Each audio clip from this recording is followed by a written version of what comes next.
உயிர் பலிகள் அதிகமாக ஏற்பட்டது. இதனை யாரும் கண்டுகொள்ளவில்லை. அரசாங்கமும் அதை பெரிதாக கவனம் செலுத்தவில்லை. அப்பொழுது சோனம்பூர் கிராமத்தை சார்ந்த தோழர்கள் என்னிடத்தில் வந்து சொன்னார்கள். அப்பொழுது நான் ஃபிஷரிஸ் அலுவலகம் சென்று மனு கொடுத்தேன். இதுபோன்று தொடர்ந்து இங்கே போட் கவிழ்கிறது, பெரும் அலை சீற்றத்தால் அங்கே உயிர் பலி ஏற்படும். உடனடியாக அவர்களை பாதுகாத்து மீட்பதற்கு 24 மணி நேரமும் மீட்பு படகு ஒன்று அங்கு அமைக்க வேண்டும் என்று கோரிக்கை வைத்தேன். அது மட்டுமல்ல, இந்திய மீன்வளத்துறை அமைச்சகத்திற்கும் தபால் அனுப்பினேன். தொடர்ந்து ஒரு 4-5 முறை தபால் அனுப்பினேன். கடலூரில் உள்ள ஃபிஷரிஸ் மீன்வளத்துறை அலுவலகத்திலும் தொடர்ந்து தபால் கொடுத்தேன். அதன் பிறகு ஒரு வாரத்திலேயே இன்னொரு உயிர் பலி ஏற்பட்டது. அதே போன்று ஒரு படகு கவிழ்ந்து அங்கு ஒருவர் இறந்து விட்டார். அதனால் அந்த கிராம மக்கள் ஒன்று சேர்ந்து சாலை மறியலில் ஈடுபட்டார்கள். அப்பொழுது நாங்கள் கொடுத்த புகாரின் அடிப்படையிலும் பொதுமக்கள் எழுப்பிய பிரச்சனையும் கருத்தில் கொண்டு இப்பொழுது அங்கே 24 மணி நேரமும் மீட்பு படகு உண்டு. கடலோர காவல்படை மீட்பு படகு இருக்குது என்று சொன்னால் அதில் எங்களுக்கும், அதாவது நம்முடைய சமதர்ம மக்களுடைய கழகத்திற்கு பங்கு உண்டு. அந்த மக்களுக்கு ஆற்றிய சேவை நினைத்து நான் பெருமைப்படுகின்றேன். அதே போல நிறைய கிராமத்தில் தண்ணீர் பிரச்சனை, சாலை வசதி போன்றவற்ற பிரச்சனைகளை என்னிடத்தில் சொல்லும்பொழுது சமதர்ம மக்கள் கழகத்தின் சார்பாக என்னுடைய தலைமையில் மாவட்ட ஆட்சியர் அவர்களிடத்தில் மனு கொடுத்து அது சம்பந்தமான அந்த மக்களுடைய பிரச்சனையை தீர்ப்பதற்காக வழி மேற்கொண்டு இருக்கின்றேன். இப்பொழுது கொள்கை விளக்கம் மற்றும் மக்கள் உரிமை மாநாடு, அதாவது இப்போ நீங்க எல்லாருமே இந்த மீட்டிங் வந்திருக்கீங்க. எதுக்காக வந்திருக்கோம், ஏன் வந்திருக்கோன்னு சொல்லிட்டு யாராவது வீட்டில் போனால் கேட்பாங்க, எங்கே போயிட்டு வந்தீங்க? சமதர்ம மக்கள் கட்சின்ற ஒரு கூட்டத்துக்கு போயிட்டு வந்தோம்.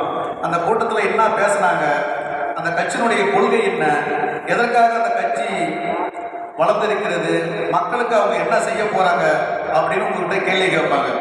அதனால நீங்க முதல்ல அது விளக்கமா எனக்கு தெரிஞ்சுக்கணும். அதனாலதான் இந்த கட்சியினுடைய கொள்கை விளக்க மற்றும் மக்கள் உரிமை மாநாடு. முதலில் இந்த கட்சியினுடைய கொள்கைகளை பற்றி நான் சொல்கின்றேன். பெண்ணுரிமை பாதுகாப்பு மற்றும் முன்னேற்றம். அடுத்தது ஏகாதிபத்திய ஆதிக்க எதிர்ப்பு. அடுத்தது அனைவரும் சம உரிமையை பாதுகாத்தல். அடுத்தது இயற்கை வளங்களை பாதுகாத்தல். அடுத்தது சாதிய கட்டமைப்பை ஒழித்தல். இப்பொழுது பெண்ணுரிமை பாதுகாப்பு முன்னேற்றம். இன்னைக்கு இருக்கின்ற எல்லா அரசியல் கட்சியும் முதல்ல கையில் எடுக்கிறதுக்கு பெண்களுக்குன்னா உடனே குரல் கொடுக்குறாங்கதான். அதாவது ஒரு பெண் பாதிக்கப்பட்டா அந்த பாதிப்பை ஒரு பிரச்சனையாக மையமாக ஊடகம் எடுத்துக்கொண்டு அதை தினசரி நாளிதழிலும் ஒரு செய்தியாக மட்டும்தான் இங்கே இருக்கின்ற தலைவர்கள் பார்த்து கொண்டிருக்கிறார்கள். அந்த பிரச்சனைக்கு முடிவு கட்ட வேண்டும். அந்த பிரச்சனையில் பாதிக்கப்பட்ட அந்த பெண்ணின் குடும்பத்திற்கு நேரடியாக சென்று பாதுகாப்பு வழங்க வேண்டும். அவர்களுக்கு தேவையான உதவிகளை நேரில் போய் சந்திக்க வேண்டும். எல்லா தலைவர்களும் செய்தி வாயிலாகவே தங்களுடைய அறிக்கையை வெளியிட்டுக் கொண்டிருக்கிறார்கள். ஆனால் சமதர்ம மக்கள் கழகம் பெண்களுடைய பாதுகாப்புக்கும் அவருடைய முன்னேற்றத்திற்கும் அவர்களுக்கு எந்த ஒரு பிரச்சனை இருந்தாலும் எங்கள் கட்சியின் சார்பாக அவர்களுக்கு உதவுவதற்கு நாங்கள் முன்வந்து நிற்போம் என்று இந்த கூட்டத்தில் நாங்கள் கூறிக்கொள்கின்றோம். மேலும் ஏகாதிபத்திய ஆதிக்க எதிர்ப்பு, அதாவது ஏறத்தாழ 75 ஆண்டுகளுக்கு மேலாக பிரிட்டிஷ்காரன் இந்தியாவுக்கு சுதந்திரம் கொடுத்துட்டு போயிட்டான். ஆனா இன்ன வரைக்கும் அதே கூரை வீடு, அதே வறுமை, அதே கூலி வேலை, பெரிய வீடு கட்ட முடியல, கார்ல போக முடியல. இதுக்கெல்லாம் என்ன காரணம்? இங்க இருக்கின்ற எல்லா வளங்களையும், எல்லா உரிமைகளையும், எல்லா அதிகாரங்களும் குறிப்பிட்ட சில பேர் கையில் மட்டுமே இருக்கின்றது. அதாவது ஒரு சின்ன ஒரு விஷயம், ஒரு ஒரு முதலாளி 10 பேருக்கு வேலை தருவார், அவங்களுக்கு சம்பளம் கொடுப்பாங்க. இது சாதாரண நடைமுறையில் உண்டு. ஆனால் இதுவே தொழிற்சாலை என்று வந்து விட்டால் அந்த கம்பெனியில் பணிபுரியும் ஊழியர்களுக்கு சம்பளம் மற்றும் போனஸ், இன்கிரிமெண்ட், இப்படி பல சலுகைகள் உண்டு. அதுவும் பாபா சாஹேப் அம்பேத்கர் அவர்கள் போராடி தொழிலாளர் சட்டத்தை 8 மணி நேரத்துக்கு மேல் தொழிலாளர்களை ஈடுபடுத்தக்கூடாது என்று கடுமையாக போராடி அதை பெற்றுத்தந்தார். அதற்கு முன் அப்படி இல்லை. முதலாளி எப்போ வீட்டுக்கு போய் என்று சொல்கிறாரோ அதுவரை வேலை செஞ்சாகணும். இதுதான் அப்போது இருந்த முதலாளித்துவத்தினுடைய வேலை. ஆனால் இப்பொழுது அதே ஏகாதிபத்தியம் என்பது பெரிய தொழில் நிறுவனங்கள். ஒரு நிறுவனத்தில் 1000 பேர் வேலை செய்கிறார்கள். அந்த 1000 பேரும் கடைசி வரை வேலை மட்டுமே செய்ய முடியும், முதலாளியாக ஆக முடியாது. அப்பொழுது நம்மளுடைய உரிமைகள் எங்கெல்லாம் மறுக்கப்பட்டு, தடுக்கப்பட்டு, ஒடுக்கப்பட்டு வேறு ஒரு பாதைக்கு திசை திருப்பி விடுவதனால் நம்மளால் எந்த அதிகாரத்தையும் கைப்பற்ற முடியவில்லை. நாம் முதலில் நின்று நிதானித்து யோசனை செய்து ஒரு முடிவெடுக்க வேண்டும். இப்பொழுது கல்வி நிறுவனம் ஆரம்பத்திலிருந்து அரசாங்க பள்ளிக்கூடத்தில் எல்லா பிள்ளைகளும் படித்தாங்க. இன்னைக்கு அரசாங்க பள்ளிக்கூடத்தில் படித்த பிள்ளைங்க தான் நிறைய பேர் டாக்டர், கலெக்டர், அட்வொகேட்டு எல்லாம் உருவாயிருக்காங்க. ஆனால் இந்த கல்வியை ஒரு வியாபாரமாக மாற்றி இன்றைக்கு எந்த வேலை செஞ்சாலும் பரவாயில்ல, தன்னுடைய பிள்ளையை கான்வென்ட்ல படிக்க வேண்டும் என்ற ஒரு மாயை ஏற்படுத்தி விட்டார்கள். அந்த புள்ள கை கட்டின்னு பிரைவேட் ஸ்கூல் போகுது, அதனால நம்ம பிள்ளையும் போகணும். எவ்வளோ கஷ்டப்பட்டாலும் பரவாயில்ல, டாக்டர்கிட்டையும் ஸ்கூலுக்கிட்டையும் எவ்வளோ சொல்லும் பரவாயில்ல, பிள்ளை இங்கே தான் படிக்கணும், இங்கே தான் படிக்கணும் ஆசைப்படணும். கடைசி வரை அந்த பிள்ளையினுடைய படிப்பு செலவுக்கு கடன் வாங்கி அவர்களால் மீள முடியாமல், அந்த படிப்பையும் முழுசாக அந்த பிள்ளைகளை படிக்க முடியாமல் எல்லாமே தடைபட்டு போகிறது. நமக்கு ஒரு நாட்டினுடைய அரசு, இந்திய அரசு, தமிழக அரசு நமக்கு கல்வியை முற்றிலுமாக இலவசமாக தர வேண்டும், மருத்துவத்தை இலவசமாகவும் தரமாக தர வேண்டும். ஆனால் நம்ம கடலூர் ஜிஹெச் இருக்குது, அந்த மருத்துவமனையில் இங்க இருக்கிற எம்எல்ஏ, மந்திரி, எம்பி இவங்க போய் பெட்டில் சேருவாங்களா? இல்லை இவங்க பிள்ளைகளோட அவங்க மனைவி, குழந்தைங்கள்லாம் போட்டு அதுக்கு போய் வைத்தியம் பார்த்துக்குவாங்களா? அப்போ இருக்கிறவர்களுக்கு ஒரு சட்டம், இல்லாதவர்களுக்கு ஒரு சட்டம் என்று இங்கே இருக்கிறது.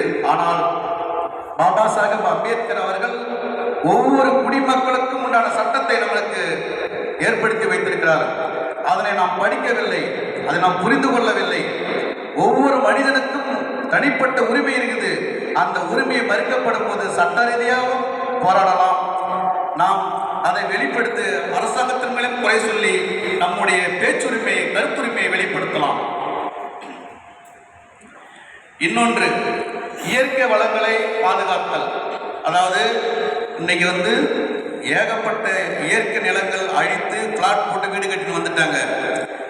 அவங்க எல்லாமே அந்த கார்பரேட் உள்ளவங்க எல்லாமே அவங்க குடும்பம் வெளிநாட்டில் இடம் வாங்கி அங்கே போய் விவசாயம் பண்ணுறாங்க, அங்கே செட்டில் ஆகிடுவாங்க.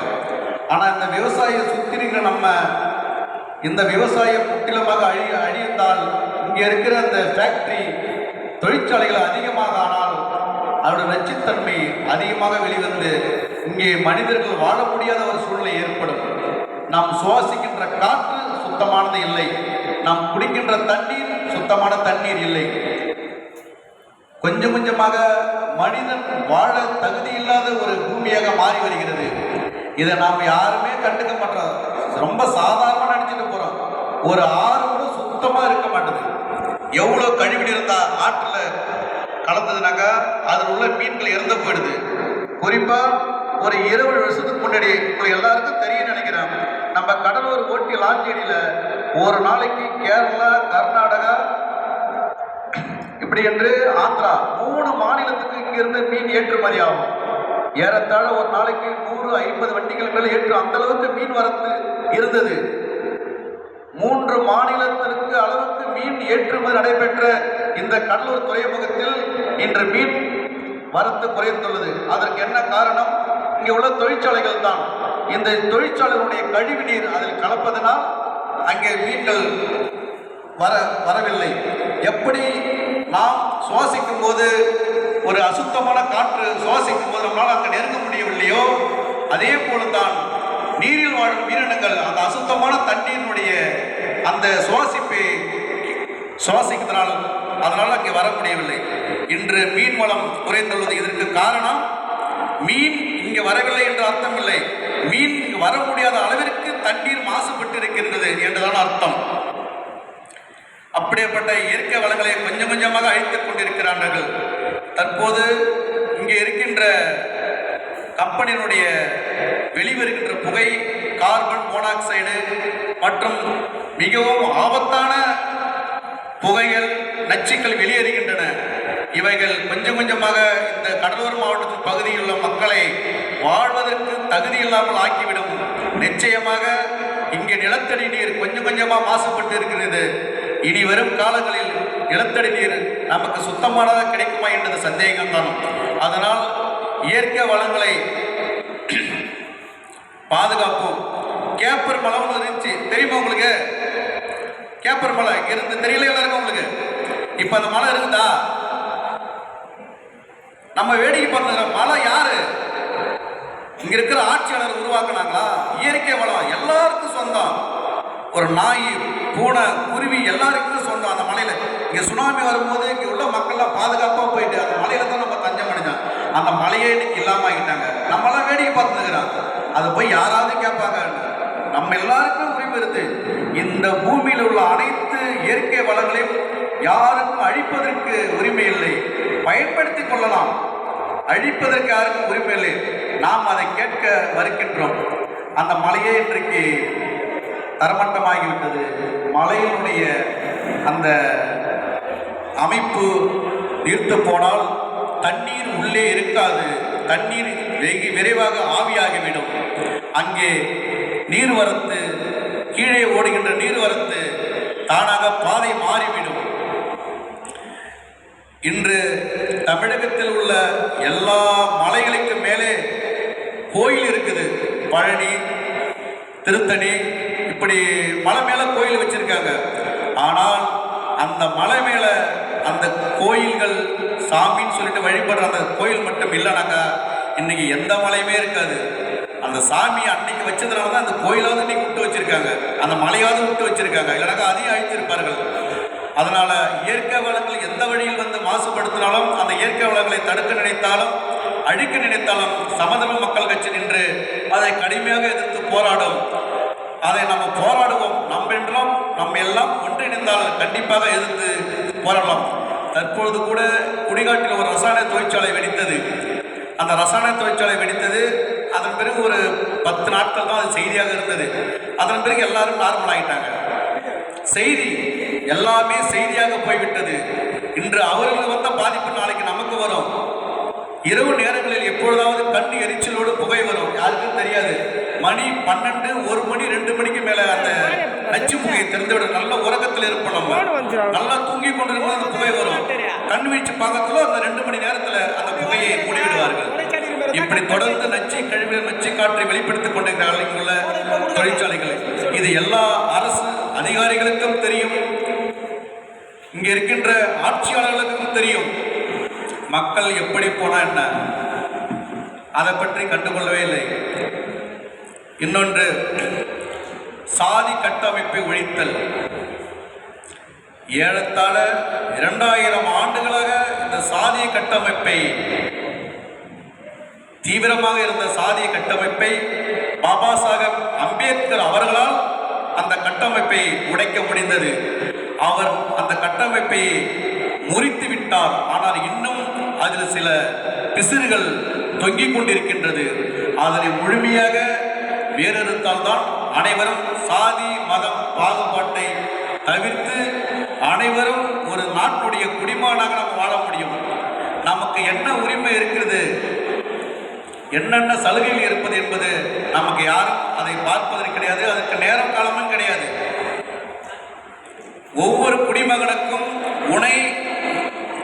உணவு, உடை, இருப்பிடம், உடைய விட்டுருங்க, உணவும் இருப்பிடத்தும் அரசாங்கம் செஞ்சு கொடுக்கணும். அந்த காலத்தில் மன்னர்கள் வாழும்போது எல்லா மக்களுக்கும் பசி இல்லாமல் இருக்கணும். எந்த மக்கள் பசியில் வாழ்றாங்களோ உடனடியாக அவங்களுக்கு அந்த மன்னர் நேரிலே சென்று அவங்க பசியை போக்குவார். அவர்களுக்கு வீடு இல்லை, இருக்க இடமில்லை என்று சில கோயிலை திறந்துவிட்டு கோயிலில் அமரச் சொல்வார்கள். ஆனால் இன்று மக்களுடைய உணவு பற்றியும் கவலைப்படுவதில்லை.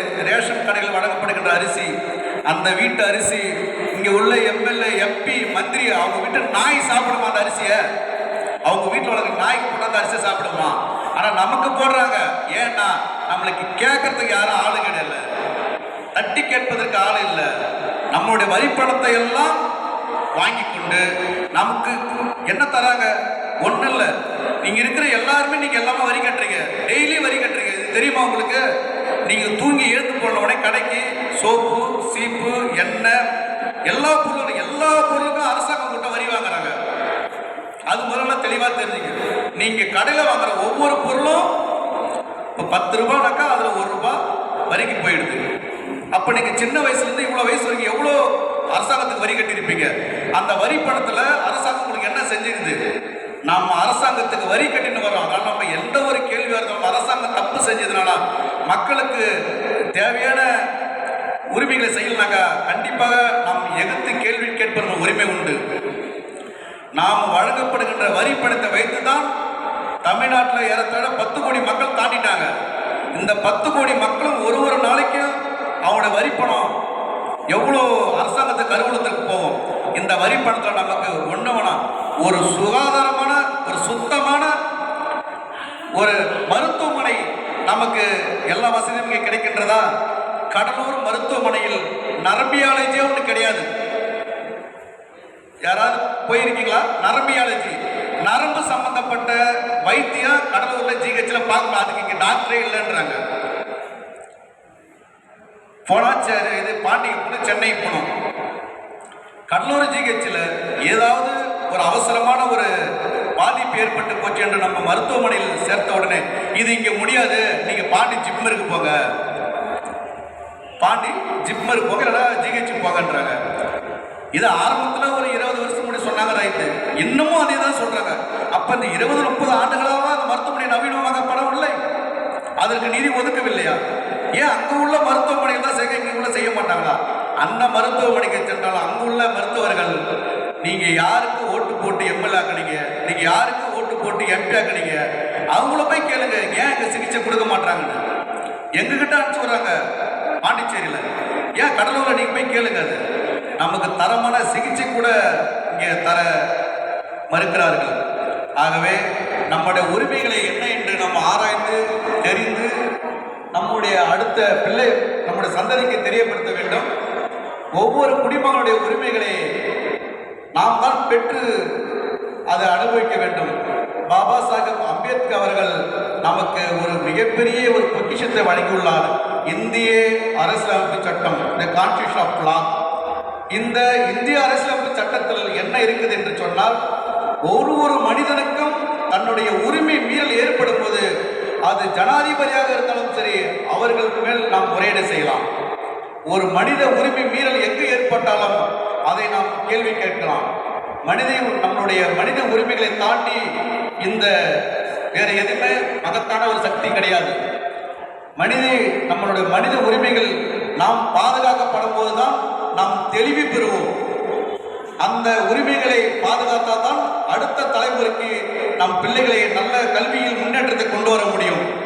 அதனால் வந்திருக்கின்ற அனைத்து தோழர்களும் தாய்மார்களும் தங்களுடைய பிள்ளைகளுக்கு நன்றாக சொல்லுங்கள். இந்திய அரசியலமைப்பு சட்டத்தில் படிப்பதற்கும் கல்வியிலும் வேலைவாய்ப்பிலும் நிறைய சலுகைகள் உள்ளது. முன்னாடியெல்லாம் புக்கெல்லாம் எடுத்து படித்து பார்க்கணும். இப்போ எல்லார் கையெல்லாம் ஆண்ட்ராய்டு செல்லு வந்து போச்சு. அதில் நீங்கள் தட்டி பார்த்தனாக்கா தெரியும் பிள்ளைகளுடைய படிப்பதற்கு எங்கே எவ்வளோ சலுகைகள். அந்த சலுகை பக்கமே நம்ம போக மாட்டோம். ஆதித்தோட நலத்துன்னு ஒரு தனி ஒரு டிபார்ட்மெண்ட்டே இருக்குது. அந்த ஆதித்தோட நலத்துறையில் வந்து எத்தனை பேருக்கு மனு போட்டு அதனுடைய பலனை அனுபவிச்சிருக்கீங்க. அந்த பக்கமே போக மாட்டோம். நம்மளுக்கு தெரிஞ்சதெல்லாம் கவர்மெண்ட்டில் வீடு தருவாங்க, கவர்மெண்ட்டில் ஏதாவது வேலை போட்டால் வேலை தருவாங்க. நமக்கு நிறைய சலுகைகள் இருக்கின்றது. அதனை நாம் சட்டத்தின் ரீதியாக பெற வேண்டும். இல்லை என்றால் இந்த சமதர்ம மக்கள் கழகத்தோடு சேர்ந்து போராடி பெறுவோம் என்று இந்த இடத்தில் கூறிக்கொள்கிறேன். அதே போன்று இந்த இயக்கம் கடைசி வரையில் எந்த ஒரு சாதியினுடைய பின்னால் போகாது, மதத்தினுடைய பின்னால் போகாது. சாதி மதம் எல்லாவற்றையும் கடந்து அனைத்து தரப்பு மக்களுக்காகவும் தொடர்ந்து குரல் கொடுத்து கொண்டிருக்கும், அனைத்து தரப்பு மக்களுக்காகவும் பாடுபட்டு கொண்டிருக்கும் என்று நான் உங்களிடத்தில் தெரிவித்துக் கொண்டு, இந்த மாநாட்டை இவ்வளவு சிறப்பாக ஏற்பாடு செய்த கடலூர் மாநில துணை பொதுச் செயலாளர் கே மணிகண்டன் அவர்களே, பருத்தி வீரன் என்ற சுரேஷ்குமார் மாநகர செயலாளர் அவர்களே, ஜெயராமன் மாநில துணை பொதுச் செயலாளர் அவர்களே, ஸ்ரீதர் மாநில செயற்குழு உறுப்பினர் அவர்களே, மற்றும் தியாகு குறிஞ்சிப்பாடி ஒன்றிய செயலாளர் அவர்களே,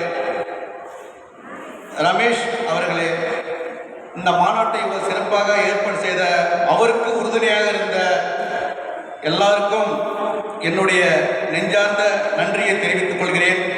இந்த மாநாடு சிறப்பாக இங்கே நடைபெற்றதுக்கு முழு காரணம் இங்கே அமர்ந்திருக்கின்ற தாய்மார்கள் தான்.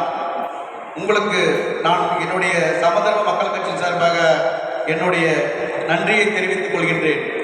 இந்த சமதர்ம மக்களுடைய கட்சியினுடைய கொள்கை விளக்கம் மற்றும் மக்கள் உரிமை மாநாட்டினுடைய கொள்கைகளை இங்கு அமைதியான முறையில் மிகவும் உன்னிப்பாக கவனித்து கேட்டுக்கொண்டிருந்த அனைவருக்கும் என்னுடைய மீண்டும் ஒரு முறை நெஞ்சாத நன்றியை தெரிவித்துக் கொண்டு, வந்து இந்த மாநாட்டை சிறப்பித்த அனைவருக்கும் உங்களுக்கு நன்றி நன்றி நன்றி என்று சொல்லி விடைபெறுகிறேன். நன்றி, வணக்கம்.